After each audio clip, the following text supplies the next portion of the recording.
प्रिय दर्शकों नमस्कार, जय श्री कृष्ण। मैं हूं एस्ट्रोलॉजर अमित पांडे और आप देख रहे हैं इंदौर एस्ट्रो। आप सभी का बहुत बहुत स्वागत है। प्रिय दर्शकों, 25 जुलाई से श्रावण का पवित्र महीना प्रारंभ हो रहा है। भगवान शिव जी की उपासना का सर्वश्रेष्ठ समय।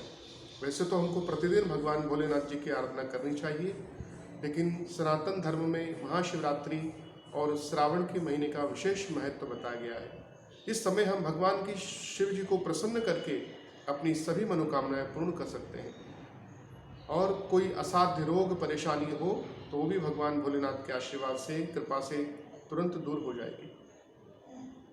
और बिलपत्र चढ़ा करके भगवान शिव को कैसे प्रसन्न करें, आइए हम लोग इस पर चर्चा करते हैं। बिलपत्र के बारे में कहा गया है बिल्वाष्टकम में, त्रिदलम त्रिगुणाकारम त्रिनेत्रम च त्रिदायुधम त्रिजन्म पाप संहारम बिल्वपत्रम शिवार्पणम।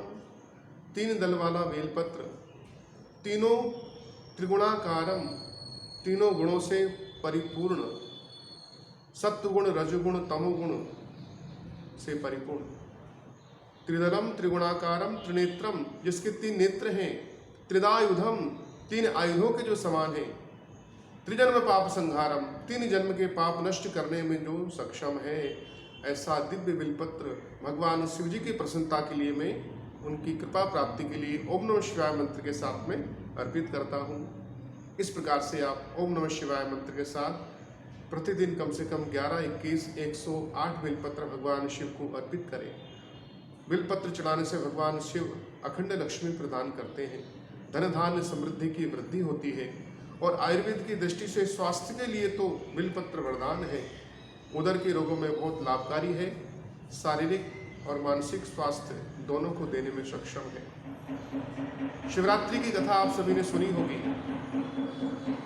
शिवरात्रि की कथा में बताया गया है कि वो व्याध रात्रि भर पेड़ के ऊपर रहा, नीचे शिवलिंग विराजमान था। वो तो किसी शिकार की प्रतीक्षा कर रहा था, कोई शिकार आएगा, बाण चलाऊंगा और मेरे परिवार का, मेरा भरण पोषण होगा। शिवलिंग उसको दिख रहा था, और बार बार हिलने डुलने से जो बिलपत्र शिवलिंग पे गिर जाते थे, उन्हीं बिलपत्रों से भोलेनाथ जी की अकस्मात पूजा हो गई, और इस पूजा से भगवान भोलेनाथ प्रसन्न हो गए। और वो शिवरात्रि का पावन दिन था, और शिवरात्रि के दिन उस व्याध ने अचानक अज्ञानतावश भगवान शिव जी का पूजन कर दिया बिलपत्र के द्वारा, तो भगवान भोलेनाथ प्रसन्न हो गए। उस दिन महाशिवरात्रि थी, भगवान भोलेनाथ ने उसको सुख समृद्धि का आशीर्वाद दिया और उस पर अपनी कृपा बरसा दी। तो बिलपत्र के द्वारा शिवरात्रि के दिन पूजन करने से सभी प्रकार के कार्य सिद्ध हो जाते हैं। अब आप समझ गए होंगे कि हम बिलपत्र क्यों चढ़ाते हैं। बिलपत्र भगवान शिव जी को अत्यंत प्रिय है। बिल वृक्ष के नीचे यज्ञ करने से, हवन करने से, जाप करने से कोटि गुना फल प्राप्त होता है। इसलिए श्रावण के महीने में आप प्रतिदिन भगवान शिव जी को बिलपत्र चंदन लगा के ओम नमः शिवाय मंत्र के साथ अर्पित करें, महामृत्युंजय मंत्र का जाप करें, भगवान शिव जी का सुंदर श्रृंगार करें, आरती करें और भगवान की आराधना करें। मृत्युंजय महादेव त्राहि मां शरणागतम जन्म मृत्यु जरा व्याधि पीड़ितम कर्म बंधने है। भगवान शिव मृत्युंजय है, मृत्यु पे विजय प्राप्त करने वाले। मृत्युंजय महादेव, देवादिदेव। जब कोई अमृत पान करने के लिए सभी देवता लालायित हुए, जब विष निकला सब भाग गए, भगवान शिव ने उस जहर को पी लिया, सारी मानव जाति, सारी असुर जाति का, पूरे ब्रह्मांड पर उपकार किया।